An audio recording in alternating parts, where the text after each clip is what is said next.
racing these cars, I was in elementary school, I think. That's something. That's fantastic! I get goosebumps when I look at this picture because those guys still are keen on driving our cars on a racetrack. And they stopped. I mean, my brakes were shit good. Excuse my French.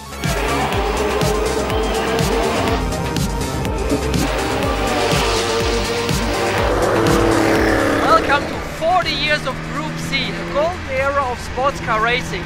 I'm currently sitting in the 1987 Le Mans winning car 962C of Hans-Joachim Stritzelstuck, Derek Bell and Al Holbert, and this was really the golden era of sports car racing.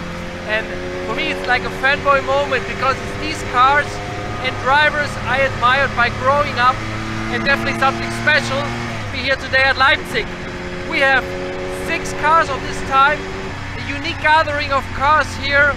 We are going to showcase them today to selected journalists. We have here Helmut Schmid, engine engineer, back in the days in Norbert Singer's team. We have a 5-time Le Mans winner here, as in Derek Bell. We have Hans Stucky Stuck, the star driver of the 70s and 80s, a 2-time Le Mans winner. And we have Bernd Schneider. He had a short 2-year stint in the Porsche 962. And we have, last but not least, Jochen Maas, one of the most popular German drivers at the time. And for me, these cars are real driving machines. Now there's enough of talking, and I think we should drive a little bit. So give it some gas. Absolutely stunning. I love these cars.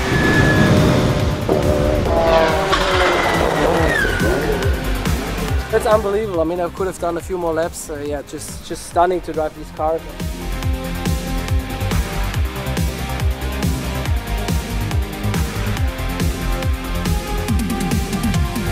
It feels quite modern. I mean, yes, like, this is the car, how it handles. But mostly, I mean, the gear shifts and stuff, that's completely different to nowadays. And a lot of people forget that how it is, like the dancing on the pedals with that's right. blip, heel and toe, clutching on each way up and way down. And I think that's the most different part to today. Yes. But I think just like grip-wise, even though we went quick for sure, grip-wise and just like how the car behaves, I think it's pretty modern.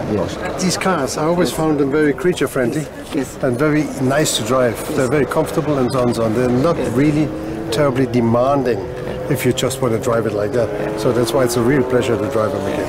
And you know, you could do 24 hours with two drivers. Yeah, we did. And later, I mean, it became more and more difficult. The harder and the harsher the cars are, and everything more precise, it wears you out. And these cars allowed you to feel good after 2 hours even and longer. That was a lovely feature of these cars. Yes. You guys started in the Group C era with 2 drivers just. You won the very first Group C race and the very first Group C 24 Hours of Le Mans in 1982. But later you stepped to 3 drivers. So what was the reason there? It was after 83 when we actually came second, which was the hardest race of the lot because we were always trying to catch the car in front. But Jacky said to me in 83, he said, I think we should have 3 drivers. And I said, but who are we going to have? Jochen's taken already in another car. No, I didn't want to drive. Well, I didn't ask you.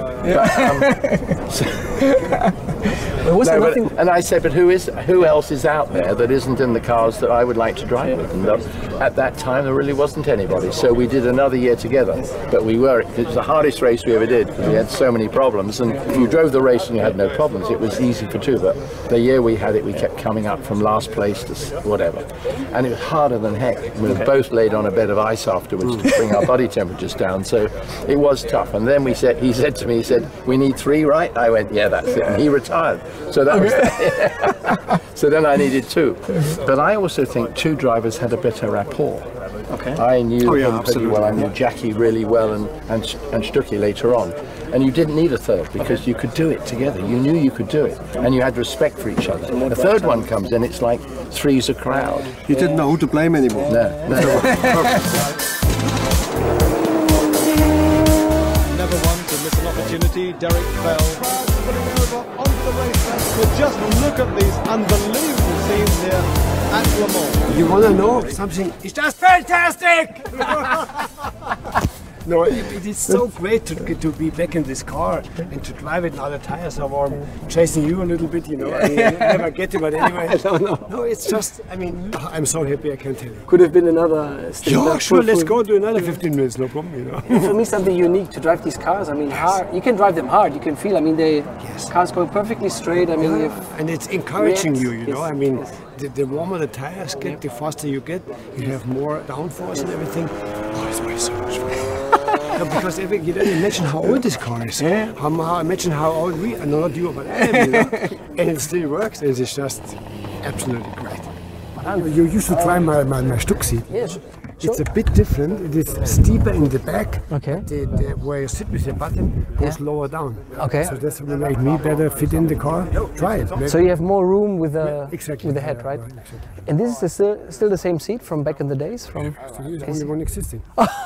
Can you imagine how many times I farted in there? I don't want to get in there. No, it doesn't matter. Is it? It's decades ago, so I think it should be okay now. Oh yeah, that's different. Yeah. It's different, isn't it? Yeah. You have more leg space. Yeah. Perfect. Okay. Thank you for letting me try the seat. Yeah, it's my pleasure. Look, inside, outside. Wow. Perfect. Thank you.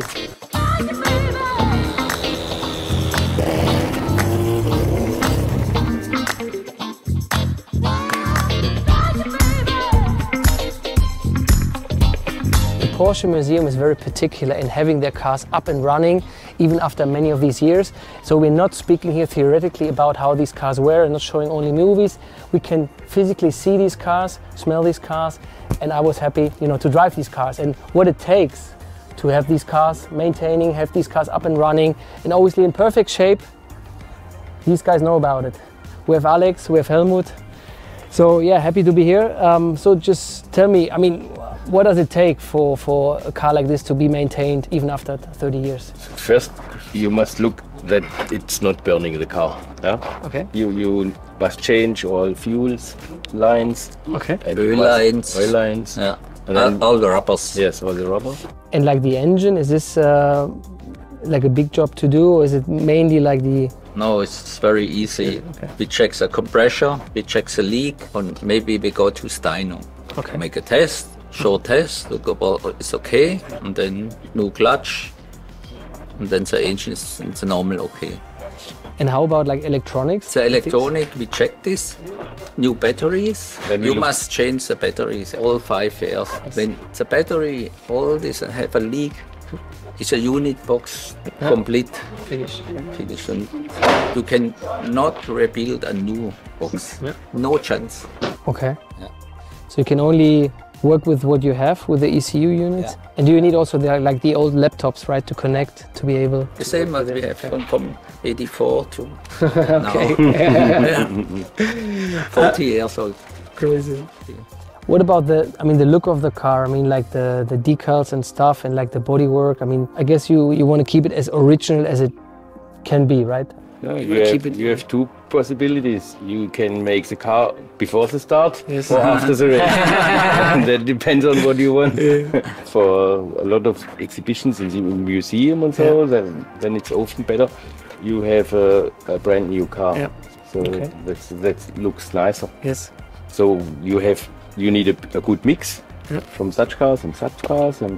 Yeah, so thank you very much for the insights, and so now you understand a little bit more on what it takes, you know, to maintain these cars, and yeah, let's get ready for maybe another stint out there. I would be ready still in the suit and put on the helmet, and we're ready to go. Yeah. Thank you, guys. Thank you. Thank you.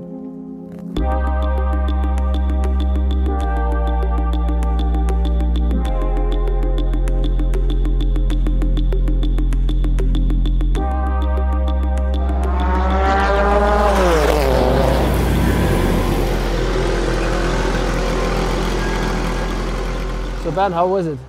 It was absolutely great. Just feeling like never have left the car, because you know it's right foot braking, using the clutch for down and upshift. But when you get in that car, immediately it's coming back. And so heel and toe still works. Heel and toe. So downshift, you need a blip. Yeah. And of course, what for me is still impressive is the brakes, because that car has no ABS, but you got really good feedback on the pedal, how much pressure you can use. before you're locking up the tires. So, and how quickly the car stops, it's really great. Yeah, you know, if he wouldn't be so young, he could get some experience in that car a long time ago. That would have been the dream, yeah, for sure. Yeah, but when you were racing these cars, I was in elementary school, I think, or something. Yeah. But actually, you know, this is the one I never drove that car. Always had the short version. And that's a long tail, yeah. That's a long tail for Le Mans, for the long straight. And I raced first time in 1991 at Le Mans, but it was already chicane, so we had the short version with us. Yes. And it creates even more downforce. So. With a different rear wing, right? Yeah, it was a higher one, and we had the single wing in the end. So it was really high downforce setting. Habt ihr uns? Vielen Dank. War cool. It was cool to see you in a Porsche. Yeah. Again, after such a long time. Yes. It took very long. Hopefully not another 40 years.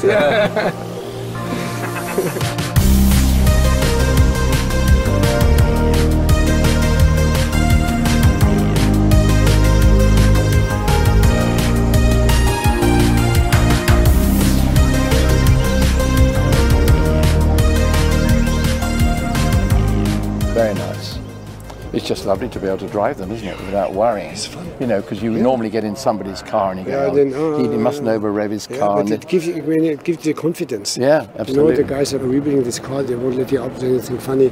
And the car itself gives confidence. That's right, oh yeah. And turning in with the power, with the grip and everything, it's just great. Just fabulous. And they stop. I mean, my brakes were shit good. Excuse my French. The brakes were so good, I couldn't. Especially do couple laps and everything gets really onto working temperature. Yeah. And then it's really cool. Yeah. I started to worry about the temperatures and I go, I can't fucking see them anyway. No, but I had 80 water. Me too. Yeah, me too. That's all it was. And nothing else on anything else. I mean, nothing was getting hot. I don't believe it. No. I was the only other thing getting hot, I guess. And I went, actually, you can go as fast as you like in this fantastic car, and you've got to do it, just because you'll possibly never do it again, because there's no reason for them to bring them out. You're right, absolutely. You know, so no, it's fantastic, and they all run. Look at it, perfect. There's no oil. It's just ridiculous. So that's it. So what happens now? Barbecue? No, we've had a barbecue. Cup of coffee.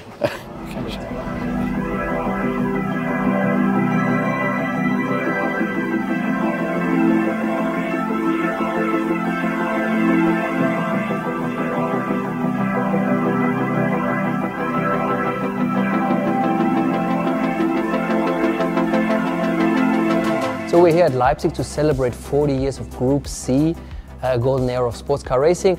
And I'm with Achim, he's the head of Porsche Heritage and Museum. Wow, 40 years of Group C era. It's a big moment to celebrate this special era in motorsports for Porsche here in Leipzig at the Experience Center, because the cars are back on track. So there's no better place than here to drive the cars, especially, you know, the track. We have all those nice parts of certain racetracks in the world, and this is where the cars are made for driving. And I'm really proud to create an event with you like this. Yes. No, thank you. I mean, for me, it's a pleasure. It's the dream cars of my youth. It's the cars and drivers I admired by growing up. These unique Rothmans livery, this beautiful Shell Dunlop car. I mean, this is already, the car looks like stunning fast just standing here. I mean, this is what also makes me very proud that we are, you know, this is an honor, but it's also an obligation to maintain those cars and to bring them back in running condition. And besides our team from really cool mechanics, we also have the historical drivers with us, and this is a special moment for me. If you just look at this picture, the helmets of Derek Bell, we have your helmet, we have the helmet of Stritzel Stuck and from Jochen Maas. I get goosebumps when I look at this picture, because this is what makes Porsche special. Those guys still are keen on driving our cars on a racetrack. Yes.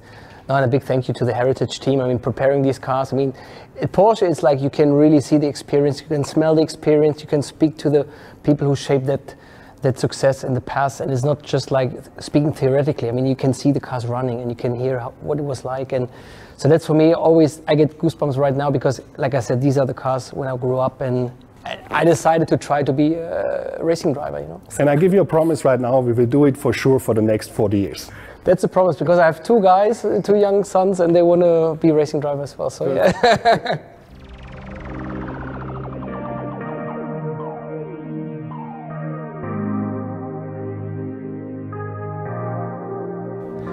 Wow, what a day today here at Leipzig. celebrating the 40 years of Group C era. And now I got the understanding why this car was dominating the 80s like it did the 956, 962. It's the people behind this project building a car which still feels up to today, modern handling, feels nice to drive, and with very simple technical solutions. And for me, that's just the best result you can ever achieve. So Porsche has a vast history in motorsport and it will have a rich future as well.